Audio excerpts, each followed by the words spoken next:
Assalamualaikum warahmatullahi wabarakatuh. Perkenalkan, nama saya Ayunda Oktavia Rahmadana, mahasiswa kelas 2D semester 2 dari UPBJJ Bandar Lampung dengan NIM 860608931. Pada kesempatan ini saya akan menyampaikan tugas mata kuliah filsafat ilmu. Dalam filsafat ilmu terdapat 3 landasan utama yang sangat penting, yaitu ontologi, epistemologi, dan aksiologi, serta keterikatan di antara ketiganya. Pertama, ontologi. Ontologi menjelaskan tentang apa yang menjadi objek kajian ilmu, yaitu apa yang dikaji serta bagaimana hakikat dari realitas tersebut. Kedua, epistemologi. Epistemologi menjelaskan bagaimana ilmu diperoleh, metode apa yang digunakan, serta bagaimana kebenaran dari ilmu tersebut dapat diuji. Ketiga, aksiologi. Aksiologi menjelaskan tentang nilai, etika, serta tujuan penggunaan ilmu dalam kehidupan sehari-hari. Keempat, keterikatan antara ontologi, epistemologi, dan aksiologi. Ketiganya saling berhubungan dan menjadi landasan utama dalam filsafat ilmu. Karena suatu ilmu tidak hanya dilihat dari apa yang dikaji, tetapi juga bagaimana cara memperolehnya dan untuk apa ilmu tersebut digunakan. Demikian pengantar materi yang dapat saya sampaikan. Selanjutnya kita akan membahas lebih lanjut mengenai topik ini. Ontologi, epistemologi, dan aksiologi bukan sekadar 3 bagian terpisah, melainkan satu kesatuan yang saling menentukan arah dan validitas ilmu.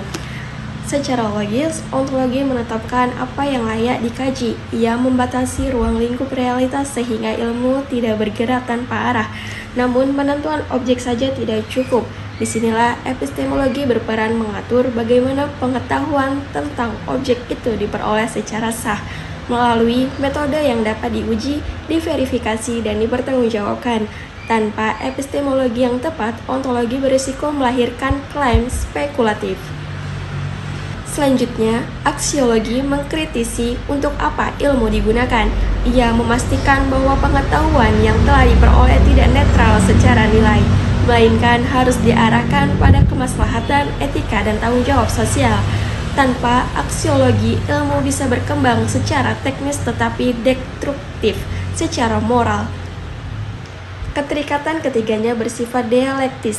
Ontologi menentukan batas objek, mempengaruhi metode. Epistemologi memvalidasi cara mengetahui, memperkuat kebenaran ontologis. Aksiologi mengevaluasi hasil, memberi arah sekaligus mengkoreksi pilihan ontologis dan epistemologis. Dengan demikian, ketiganya membentuk siklus kritis. Apa yang dikaji harus dapat diketahui secara sah, dan apa yang diketahui harus bernilai serta bertanggung jawab. Tanpa integritas ini, ilmu berpotensi menjadi tidak relevan, tidak valid, atau bahkan berbahaya. Contoh sederhana dalam kehidupan sehari-hari bisa dilihat dari situasi belajar siswa. 1.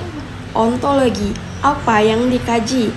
Seorang siswa ingin memahami mengapa tanaman di rumahnya layu. Objek kajiannya adalah kondisi tanaman, air, cahaya, dan tanah, realitas yang diamati. Kedua, epistemologi. Bagaimana cara mengetahui? Siswa tersebut mencari tahu dengan cara menyiram tanaman secara teratur, membandingkan dengan tanaman lain, atau membaca sumber belajar. Ia menggunakan observasi dan percobaan sederhana untuk memperoleh pengetahuan yang benar. Ketiga, aksiologi. Untuk apa pengetahuan digunakan? Pengetahuan itu kemudian digunakan untuk merawat tanaman agar tumbuh sehat, bukan sekadar tahu penyebabnya. Ada nilai praktis, manfaat, dan etis merawat lingkungan. Intinya, dalam kehidupan sehari-hari, kita selalu, meski tidak sadar, melalui 3 tahapan ini, menentukan apa yang ingin dipahami, mencari cara yang tepat untuk memahaminya, lalu menggunakan pengetahuan itu secara bertanggung jawab. Sekian materi yang saya sampaikan, semoga bermanfaat untuk kita semua. Saya akhiri, wassalamualaikum warahmatullahi wabarakatuh.